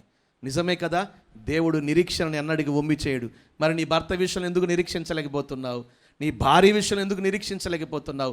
నీ పిల్లల విషయంలో ఎందుకు నిరీక్షించలేకపోతున్నావు? నీ గర్భఫలం విషయంలో ఎందుకు నిరీక్షించలేకపోతున్నావు? నిరీక్షించే దేవుని ప్రజలారా, నా దేవుడు నిన్ను ఆశీర్వలాగా నీ సహోదరుల కంటే ఎక్కువగా ఆశీర్వదించునుగాక. కాస్త బిగ్గరగా చప్పట్లు కొట్టి దేవునికి గట్టిగా స్తోత్రం చెప్పండి. హల్లెలూయా, హల్లెలూయా. ఇంకాస్త బిగ్గరగా, ఇంకాస్త బిగ్గరగా, ఇంకాస్త బిగ్గరగా. నువ్వు వెనక తిరిగి ఎప్పుడు నేను చూసుకుంటూ ఉండాలి. నేను అభివృద్ధి చెందుతూ ఉన్నానా? నా దేవుడు నన్ను ఆశీర్వదిస్తూ ఉన్నాడా? నేను ప్రారంభించిన ఎలాగో అక్కడే ఉండిపోయానా? లేదు. వెనక తిరిగి చూస్తే నా దేవుడు నన్ను ఆశీర్వదించాడు. ఆమేన్. అటువంటి మాట నీ నోట నా ప్రభు ఉంచునుగాక. హల్లెలూయా, హల్లెలూయా. ఇప్పటికే అందరినీ ఆశీర్వదించాడు. వాళ్ళ పరిస్థితులు గమనించుకుంటూ వెళితే నిజమే దేవుడు మనల్ని ఆశీర్వదించుకుంటూ వచ్చాడు. మరొక్కసారి ఈ బలిపీఠం చెప్తున్నాడు, లేదు మన సహోదరుల కంటే ఎక్కువైన ఆశీర్వాదం, ఆశీర్వులుగా నిరీక్షణ గలవారమై మనము దీవించబడుదుముగాక. ఆమేన్. ఆఖరి మాట, ఒక్క మాట అవసరం. ఆదికాండం 48:22 చూడండి. సహోదరుల ప్రేమ, ప్రార్థన, నిరీక్షణ మనల్ని మన సహోదరుల కంటే ఎక్కువగా హెచ్చిస్తుంది. నేను నీ సహోదరుల కంటే, అదిగోండి మరలా ఆ మాట మనకు కనబడుతుంది. 4వదిగా ఎవరైనా ఎవరు గురించి మాట్లాడుతున్నారు? ఆదికాండం 42వ పేజీ 48వ అధ్యాయం 22వ వచనం చదవండక్క. నేను నీ సహోదరుల కంటే నీకు ఒక భాగము ఎక్కువగా ఇచ్చి తిని. గట్టిగా స్తోత్రం చెప్పండి. నా కత్తితోనూ నా వింటితోనూ అమోరీల చేతుల నుండి తీసుకుంటునని యోసేపుతో చెప్పాను. ఎందుకు ఆ మాట అన్నాడు అంటే, ఇది నా కష్టార్జితం, నా పితరులు ఇచ్చింది కాదు. యోసేపా, నా కుమారుడా, నా వింటితో నా కత్తితో నేను ఏదైతే సంపాదించానో, నా సంపాదించిన దాంట్లో నీకు నీ సహోదరుల కంటే ఒక భాగం నేను ఎక్కువే ఇచ్చాను. హల్లెలూయా, హల్లెలూయా. ఏమండి, మిగిలిన వాళ్ళ పరిస్థితులు ఏంటి గమనించండి. 11 మంది ఎదుట యోసేపుకు ఒక భాగం ఎక్కువ ఇస్తే మిగిలిన వాళ్ళు ఇలా బాధపడతారు. వాళ్ళందరి సంగతి పక్కన పెడదాం. యోసేపుకు దేవుడు ఎందుకు ఎక్కువ ఇచ్చాడు? ఈరోజు మన టాపిక్ అదే కదా, సహోదరుల కంటే. ఎందుకు కనపడలేదు మీకు? ఆదికాండం 48:22 48:22 కొంతమంది వెతుకుతున్నారు చూడండి. 48:22 ప్రతి మాట మీరు కంటితో చూడండి. తన సహోదరుల కంటే ఒక భాగము ఎక్కువ పొందుకున్నాడు యోసేపు తన తండ్రి దగ్గర. ఎందుకని? అతను కొంచెం అధికారనా? యాకోబు ఎందుకు యోసేపుకు ఒక భాగం ఎక్కువ ఇచ్చాడు తన సహోదరుల కంటే? నా మాటలు వినాలి. పరిశుద్ధ గ్రంథమైన బైబిల్లో యోసేపు తన 17 సంవత్సరాల వయసులో మనకు పరిచయం అవుతాడు. 17 ఏళ్ల వయసు, 17 ఏళ్ళు. 17 సంవత్సరాల వయసులో అతని జీవితం పరిశుద్ధంగా ఉంది. గట్టిగా స్తోత్రం చెప్పండి. తర్వాత అన్నలతో కలిసిన జీవితం. వాళ్ళు మోసగారులుగా బతుకుతున్న వాళ్ళ అన్నలు తండ్రిని మోసగిస్తూ గొర్రెలను చంపి తోడేలు ఎత్తుకెళ్ళిందని, కుక్క ఎత్తుకెళ్ళిన అబద్ధం చెప్తున్నా ఆ కుట్రలో పాలు పొందుకోకుండా ఏమండి పరిశుద్ధంగా బ్రతికి యవన కాలంలో సహోదరులతో పరిశుద్ధంగా బ్రతికాడు. ఆ తర్వాత బానిసగా ఉండి పోతీఫేరు ఇంట ఉన్నా చెప్పండి పరిశుద్ధంగా బ్రతికాడు. చెరసాల్లో వేయబడి 13 సంవత్సరాలు వేదన పొందుతూ ఉన్నా, ఖైదీగా ఉన్నా పరిశుద్ధంగా బ్రతికాడు. ఆఖరిది మరొకటి, ఖైదీ నుండి సింహాసనం, జైలు బట్టల నుండి ప్రధాన వస్త్రాలు. నిజమే కదా? ఎంత గొప్ప భాగ్యం. ఉన్నతమైన శిఖరాలకు ఎక్కిన అక్కడ కూడా దేవుని కొరకు పరిశుద్ధంగా బ్రతికాడు. హల్లెలూయా. నా మాటలు వినండి. మీకు ఎందుకు ఈ మాటలు ప్రభు చెప్తున్నారనంటే, చాలామంది కష్టకాలంలో దేవునికి నమ్మకంగా బ్రతుకుతున్నారు, పరిశుద్ధంగా బ్రతుకుతున్నారు. కానీ ఆశీర్వాదం వచ్చిన తర్వాత, అధికారం వచ్చిన తర్వాత ఈరోజు పరిశుద్ధతను విడిచిపెడుతున్న వారు చాలామంది ఉన్నారు. వాస్తవం. కష్టకాలంలో, కరువు కాలంలో, ఇబ్బందికరమైన కొలిమిలో దేవునికి ఎంతో నమ్మకంగా ఉంటున్నారు, దేవుని ఎదుట ఎంతో భక్తిని చూపుతున్నారు, పరిశుద్ధంగాను బ్రతుకుతున్నారు. కానీ దేవుడు ఒక్కసారిగా ఆశీర్వదిస్తున్నాడు మన పవిత్రమైన జీవితాన్ని చూచి. కానీ ఆ ఉన్నతమైన శిఖరాలకు ఎక్కిన తర్వాత తమ పవిత్రతను పోగొట్టుకుంటున్న వారు చాలామంది ఉన్నారు. ఈరోజు అడిగేవారు ఎవరు లేరు. నిజమే కదా? ఒకప్పుడు సరైన వస్త్రాలు లేవు, కానీ ఈరోజు వస్త్రాలు ఉన్నాయి యోసేపుకి. ఒకప్పుడు తినడానికి తిండి లేదు, ఉదయాన్నే బెల్లు కొట్టేవాళ్ళు. ఒక ప్లేట్ అందులో అంత జావా. ఖైదీ కదా, తినడానికి సరైన తిండి లేదు, పడుకోవడానికి సరైన వసతులు లేవు. కానీ ఈరోజు ఏమండి ప్రధాని అయ్యాడు దేశానికి, ఉన్నతమైన స్థితులకు ఎక్కించబడ్డాడు. తినడానికి ఆహారం ఉంది, పనివారు ఉన్నారు, వస్త్రాలు ఉన్నాయి, భోగభాగ్యాలు అన్నీ ఉన్నా జీవితంలో మాత్రం పవిత్రతను విడిచిపెట్టలేదు. హల్లెలూయా. అందుకనే బైబిల్లో నేను ఎప్పుడు మాట అంటూ ఉంటాను, చరిత్రకారులు ఒక మాట అంటారు, ఏమనంటే 2 stars in the Bible old టెస్ట్మెంట్లో అని. 2 నక్షత్రాలు పాత నిబంధనలు. ఒకటి యోసేపు, రెండోది దానియేలు. అబ్రహాంలో కొన్ని లోపాలు కనబడతాయి, ఇస్సాకు యాకోబులో కొన్ని లోపాలు కనబడతాయి. కొన్ని లోపాలు. ఇస్సాకులో కనబడే లోపం ఏంటంటే పిల్లలను గ్రహించుకుని దీవించలేకపోయాడు. కానీ యోసేపులో ఎక్కడా మనకి పాపము కానరాదు. దానియేలు కూడా ఎక్కడ మనకు పాపము కాదు, మరణమే వచ్చి అతని మీదకి వచ్చినా ప్రాణాన్ని పెట్టడానికి తెగించాడు, కానీ పాపము చేయడానికి మాత్రం శిరస్సు వంచలేదు. 2 నక్షత్రాలుగా వెలిగారు బైబిల్ గ్రంథంలో వారు.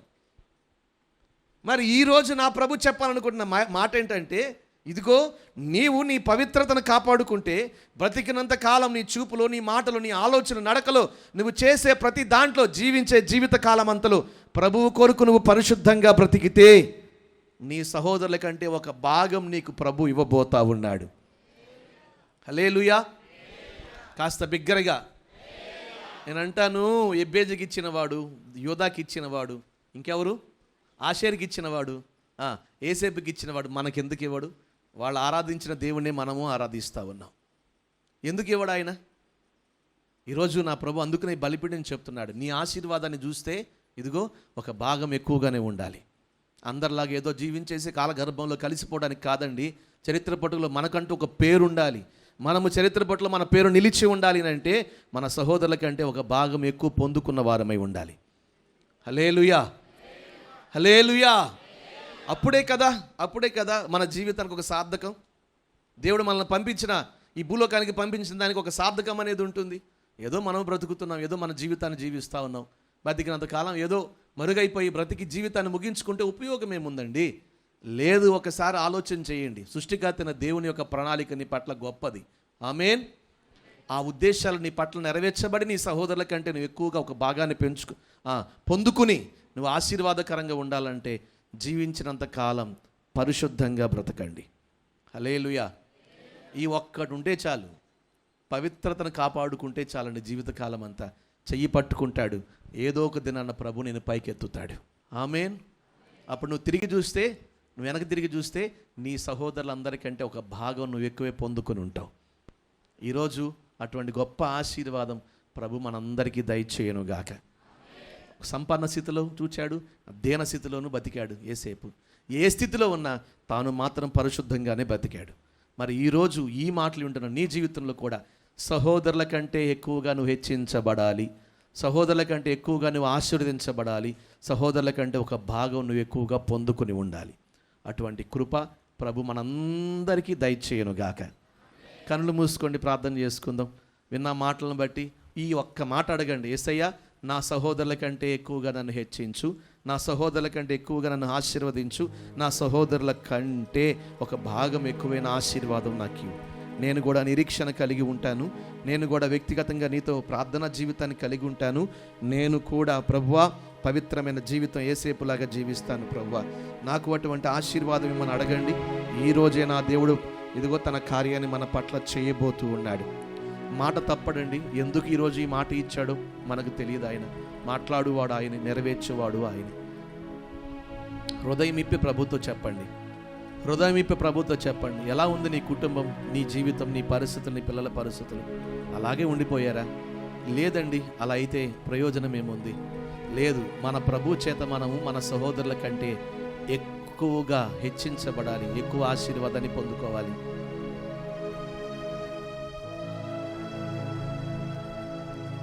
యేసేపు సంపన్న స్థితిలో ఉన్న, దీనస్థితిలో ఉన్న పవిత్రతను కాపాడుకున్నాడు.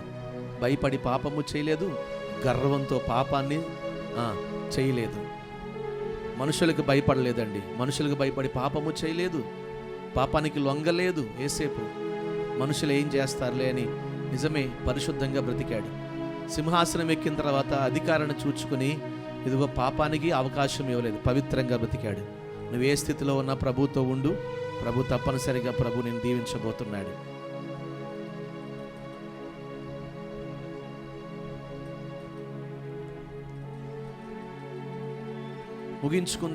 ముగించుకుందాం. పలుసార్లు ప్రభు సూటిగా నీతోనే మాట్లాడుతూ వస్తున్నారు. వెనక్కి తిరిగి చూస్తే నీ సహోదరుల కంటే నీ భాగం ఎక్కువగా ఉండాలి. సహోదరి సహోదరుడా, ఒకవేళ ఈరోజు లేకపోవచ్చు, నిరీక్షించు. ఆశ్చర్యలాగా తన సహోదరుల కంటే 22 పట్టణాలు కలిగిన ఒక చక్కని ప్రాంతాన్ని స్వాస్థ్యంగా పొందుకున్నాడు. ఎడచూచిన పచ్చని పొలాలు, విస్తారమైన ధాన్యం పండే భూములు, ద్రాక్ష తోటలు, ఒలీవ తోటలు, నూనెతో నింపబడిన తోటలు. నిజమే. అంతేకాదు, అతనికి ఇవ్వబడిన స్వాస్థ్యములు, కొండలు, ఆ కొండలలో నిక్షేపమైన విలువైన ఖనిజాలు. నిజమే, ఒక విశాలమైన ఒక చక్కని ఆశీర్వాదాన్ని పొందుకున్నాడు. ఈరోజు నీకు అటువంటి దీవెన ప్రభు ఇవ్వాలనుకున్నారు. ఒక్క మాట ప్రభుతో చెప్పు.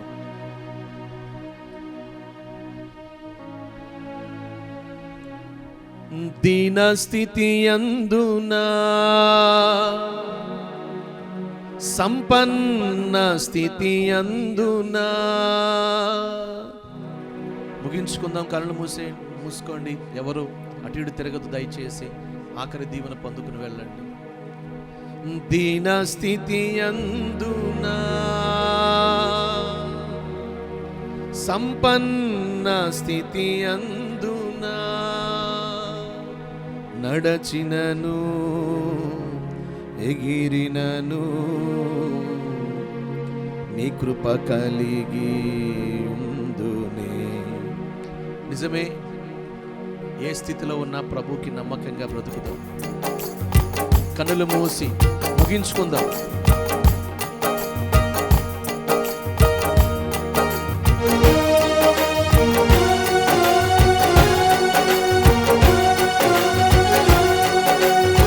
ఒక వచనం పాడుకుని ముగించుకుందాం.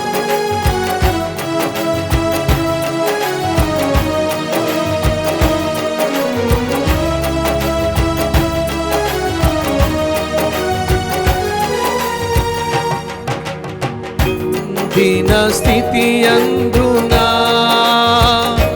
సంపన్న స్థితి అందునా నడచినను ఎగిరినను సంతృప్తి కలిగి ఉందునే. నిత్యము ఆరాధనకు నా ఆధారమా స్తోత్ర బలులు నీకే అర్పించెదా యేసయ్యా. గ్లోరీ. నిత్యము ఆరాధనకు నా ఆధారమా స్తోత్ర బలులు నీకే అర్పించెదా యేసయ్యా. రాజా జగమెరిగిన నా యేసు రాజా, రాజా జగమెరిగిన నా యేసు రాజా. రాగాలలో అనురాగాలు కురిపించిన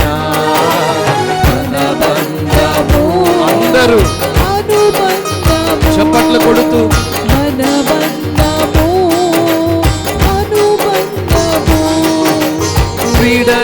విడదీయగలరా ఎవరైనను మరి ఏదైనను. విడదీయగలరా ఎవరైనను మరి ఏదైనను. రాజా జగమెరిగిన నా యేసు రాజా, రాజా జగమెరిగిన నా యేసు రాజా. బలహీనతల యందునా అవమానముల యందునా పడినను కృంగినను నీ కృప కలిగి ఉందునే. బలహీనతల యందునా అవమానముల యందునా పడినను కృంగినను నీ కృప కలిగి ఉందునే. నిత్యము ఆరాధనకు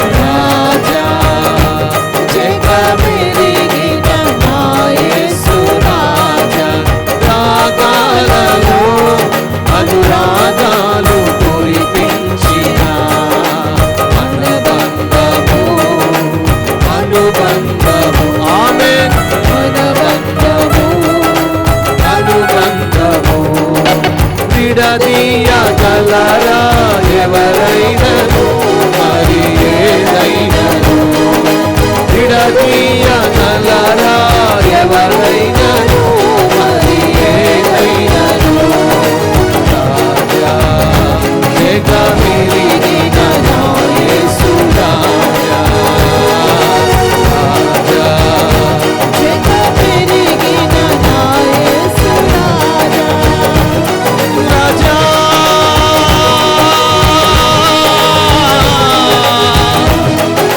యేసయ్యా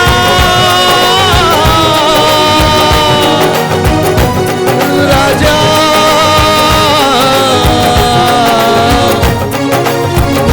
రాజా యేసు రాజా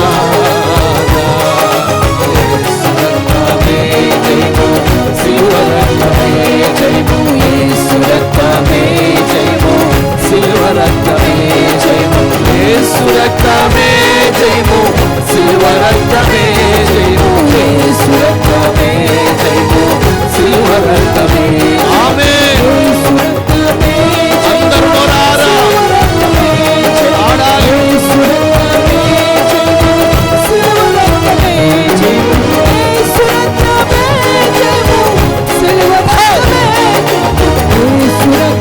నరాల శాపాలు తొలగునుగా కలవరపరిచి విడిచిపోవునుగాక శరీర రోగ రుగ్మతలు విడుదల కలుగునుగాక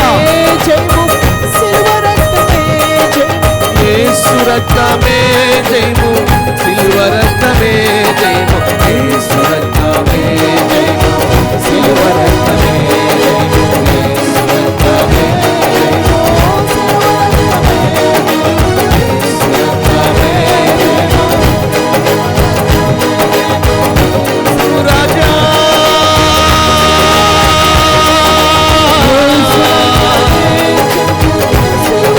రాజా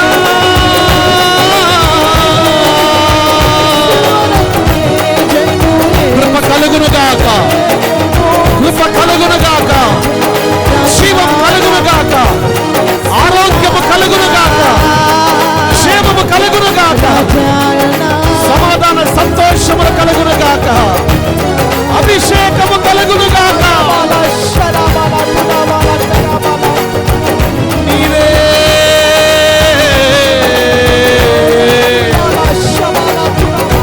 యేసయ్యా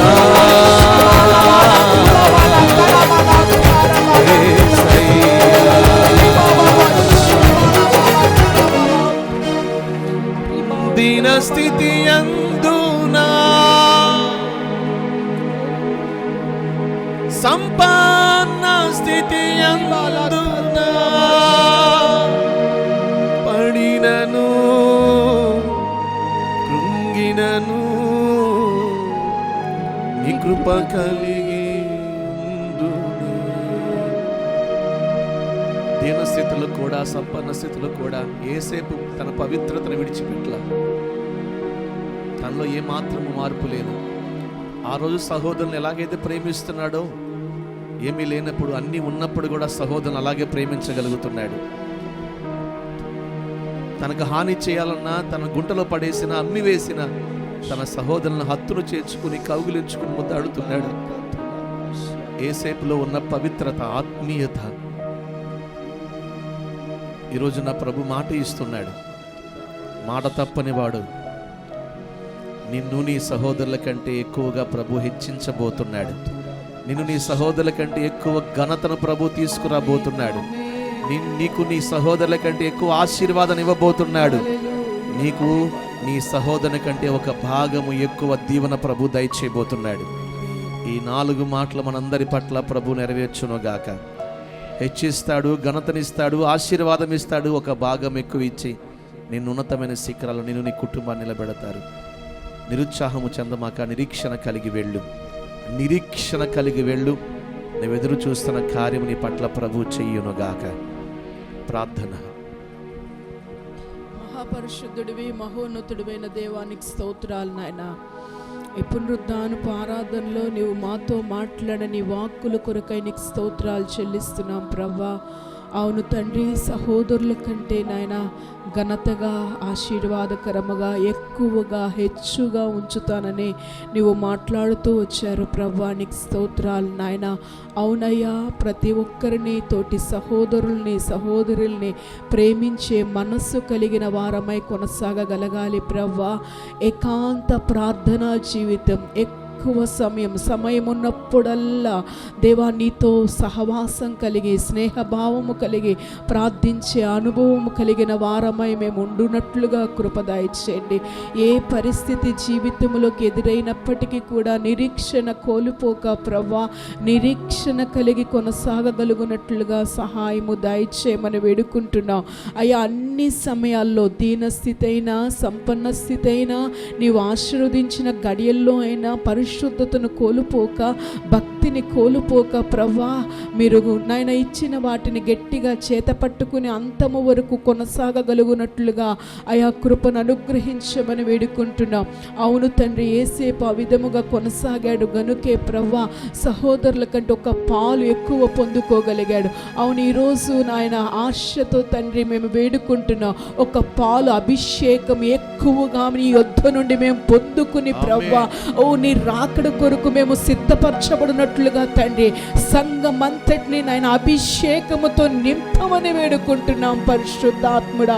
అయా నీ చేత ఆధ్యాత్మికమైన ఆశీర్వాదములు సహోదరుల కంటే ఎక్కువగా అనుభవించగలుగునట్లుగా, ఘనతను పొందుకోగలుగునట్లుగా, కేవలం ప్రతిదీ మీ నామ మహిమార్థమై తండ్రి కూడి ఉన్న ఒక్కొక్కరిని తండ్రి ఆ విధముగా మీరు నిలబెట్టమని వేడుకుంటున్నాం. ఆశీర్వదించండి, హెచ్చించండి, ఘనతగా నిలబెట్టండి. ఒక పాలు ఎక్కువ పొందుకుని అభిషేక తైలముతో సంఘం అంతటిని అంటండి నాయన. నీకు స్తోత్రములయ్యా. ఆశతో నీ సన్నిధిలో మేము వేచి ఉండగా ప్రవ్వా, ఇట్టి అనుభవములు కలిగి మేము పొందుకొని ప్రవ్వా నిత్యము నీ కొరకు తేజరిల్లునట్లుగా కృప దయచేయమని వేడుకుంటూ నీ దాసుని మీరు అభిషేకించుకుని వాడుకున్నందుకు స్తోత్రం ప్రవ్వా. అమూల్యమైన శ్రేష్టమైన ప్రతి మాట మా హృదయంలో పదిలపరుచుకొని ఆ క్రమములో మేము ముందుకు కొనసాగగలుగునట్లుగా సహాయం అందించమని యేసయ్య పరిశుద్ధ నామములో ప్రార్థించి వేడుకుంటున్నాము తండ్రి, ఆమేన్. మన తండ్రి అయిన దేవుని ప్రేమ, కుమారుడని యేసుక్రీస్తు వారి కృప, పరిశుద్ధాత్ముని యొక్క నిత్య ఆదరణ, సహాయం, సహవాసం, త్రియేక దేవుని సన్నిధి సదాకాలం మనతో ఉండి మన సహోదరుల కంటే మనల్ని ఎక్కువగా ఆశీర్వదించి దీవెనకరంగా మనం నిలబెట్టును గాక. ఆయన నామ మహిమార్థమై ఒక పాలు ఎక్కువగా మనందరికీ ప్రభు దయచేయును గాక. ఆమేన్.